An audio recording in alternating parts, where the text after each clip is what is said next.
सदर कांग्रेस विधायक एवं पूर्व पीसीसी महासचिव बंबर ठाकुर ने भाजपा विधायक की कार्यप्रणाली पर सवाल उठाए हैं। गत 14 मार्च को उनकी धर्म पत्नी के सरकारी आवास चंगर सेक्टर में शूटरों द्वारा किए गए जानलेवा हमले में वह लोगों की दुआओं और भगवान के आशीर्वाद से बाल बाल बच गए हैं, जिसके लिए वे सदर क्षेत्र की जनता के आभारी हैं।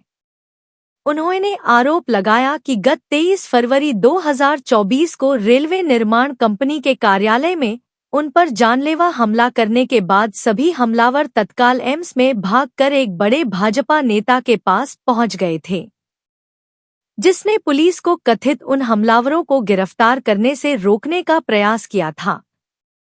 जिन शूटरों ने होली के बहाने 14 मार्च को अंधाधुंध गोलियां चलाकर उन्हें और उनके पीएसओ को उनके सरकारी आवास पर गंभीर रूप से घायल कर दिया और जान से मारने का प्रयास किया, यह वही लोग थे जिन्होंने इससे पूर्व 23 फरवरी को उन पर रेलवे कार्यालय में हमला करके जान से मारने का प्रयास किया था।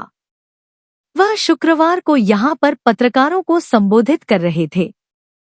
पूर्व विधायक बंबर ठाकुर ने एक प्रमुख भाजपा नेता का से नाम लेते हुए कहा है कि उसके न केवल चिट्टा तस्करों के साथ निकट संबंध हैं, बल्कि यदि भविष्य में उसे या उसके परिवार को कोई शारीरिक हानि पहुंचती है तो उसके लिए यही भाजपा नेता जिम्मेवार होंगे।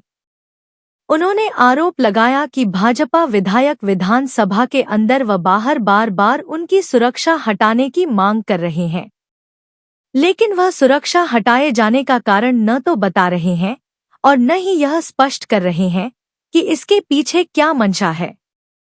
उन्होंने कहा कि भाजपा के अधिकांश कार्यकर्ता व नेताओं ने उनके आवास पर आकर उनका कुशलक्षेम जाना है, इसलिए वह सारी भाजपा को अपने ऊपर हुए हमले के लिए उत्तरदायी नहीं मानते हैं। उन्होंने यह भी कहा कि उन्होंने विधानसभा परिसर में कोई पत्रकार वार्ता नहीं की, बल्कि पत्रकारों द्वारा पूछे जाने पर उनके सवालों का जवाब दिया जो वहां पर मौजूद थे। इस अवसर पर बिलासपुर सदर महिला कांग्रेस अध्यक्ष प्रीति भाटिया और नीलम सूद भी उपस्थित थी। 14 मार्च को हमला हुआ। इससे पहले 23 फरवरी 2024 पे मेरे ऊपर हमला हुआ। उससे पहले विधानसभा चुनाव से 2 दिन पहले मेरे बच्चे के ऊपर हमला हुआ। और जब से ये व्यक्ति टिकट लेकर के आया है त्रिलोक जमाल, तब से ये हमलावरों को साथ में लेके आया, बाउंसर लेके आया। चुनावों में लगातार ये बाउंसर उसके साथ चले रहे। तब तक ये बाउंसर के नाम से जाने जाते थे। अब ये लोग चिट्टा तस्करी के साथ साथ आर्म्स तस्करी भी करना थी। पुलिस शासन से निर्णय कि पहले भी इनके गाड़ी पर दिए थे, इन गाड़ी यदि चाहे तो पिस्टल मिलेंगे, आर्म्स मिलेंगे, लेकिन देर रास्ता है कि 10,000 रुपये के से पिस्टल लेके आते हैं, 60-60 हज़ार बेच रहे हैं, और 100 भी बेचे होंगे तो 50 लाख हो गए। तो इस प्रकार की आर्म तस्करों के साथ, चिट्टा तस्करों के साथ त्रिलोक जमाल का साथ होना और चुनाव प्रचार को साथ देना, बच्चों को मार, मेरे ऊपर हमले का, उसके मुझे ही गालियां देना, मेरी सिक्योरिटी हटाने के लिए बार बार दबाव बना के अंदर की भी हटाओ, तो हमारे ऊपर आरोप कह रहे हैं। आरोप इसलिए लग रहा है, खुद ब खुद आप आरोप रहे हैं कि खुद कह रहे हैं कि बंबर की सिक्योरिटी हटाओ। जब आप सिक्योरिटी हटाने की बात कर रहे हैं तो इसका मतलब ये हुआ कि आपको सिक्योरिटी के लोग मौका नहीं दे रहे थे हमला करने का। और उस दिन भी आपको ये लगा कि अब बंबर ठाकुर के साथ कोई सिक्योरिटी नहीं है, तब आपने 4 शूटर भेज के मेरे ऊपर हमला कराया। अब करोड़ों रुपए का लेन देन हुआ होगा। तो इसलिए अब यदि त्रिलोक जमाल पाक साफ हैं तो वो डिमांड क्यों नहीं करते कि शूटरों को पकड़ो, तस्करों को पकड़ो? वो बंबर ठाकुर को गालियां देने में लगे हुए हैं। सरकार से पूछ रहे हैं कि सरकार ने क्या किया। सरकार ने सजाए मौत का कानून बना दिया इस केस के बाद। संगठित जो अपराध करेगा, जो चिट्टा तस्करी करेगा, इनसे त्रिलोक जमाल से मैं जानना चाहूँगा कि जो बंदूकों के साथ फ़ोटो खिंचवाते हैं शूटरों के साथ, आप और आपके आका का पुत्र, तो क्या वो बंदूक जो है लाइसेंस शुदा है? किसकी बंदूक है? बंदूक वालों के साथ आप जो है वो शूटरों के साथ लंच कर रहे हैं, डिनर कर रहे हैं।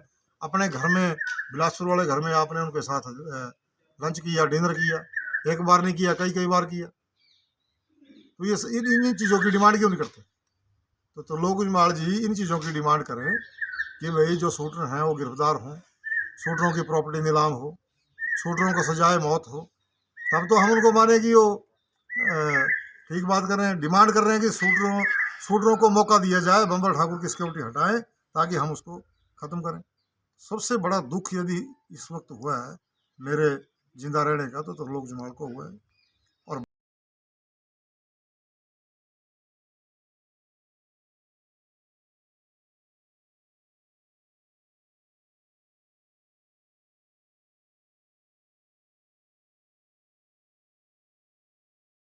1983 से शिक्षा के क्षेत्र में अग्रणी silver bell senior secondary school Hiranagar Hamirpur पिछले 4 दशकों से शिक्षा जगत में एक अहम स्थान बनाए हुए है। श्रीमती शकुंतला निघाल के कुशल नेतृत्व में सिल्वर बेल्स की टीम द्वारा बच्चों को गुणात्मक शिक्षा प्रदान की जाती है, जिसमें बच्चों के सर्वांगीण विकास पर विशेष ध्यान दिया जाता है। I started the school in 1983 because there was a dire necessity for the English medium school that time. So previously I was hesitating, but still I started the school with 3 children, but it flourished on very well, and that was because of the cooperation of the staff as well parents. They did all the efforts to take the school up and flourish it very well, and we excelled in all the spheres, cultural activities, outdoor activities as well as the education activities. Super magnet group की सहभागिता से silver bell school में दी जाती है बच्चों को विभिन्न प्रतियोगी परीक्षाओं के लिए कोचिंग और नौनिहालों के लिए अत्याधुनिक सुविधा से युक्त बाल वाटिका की सुविधा भी उपलब्ध है। बच्चों के लिए स्कूल द्वारा ट्रांसपोर्ट की सुविधा 15 किलोमीटर के दायरे में दी जा रही है। गौरवमयी अतीत से सुनहरे भविष्य के निर्माण के लिए प्रतिबद्ध सिल्वर बेल्स स्कूल में आज ही अपने बच्चे के लिए सीट बुक करवाएं।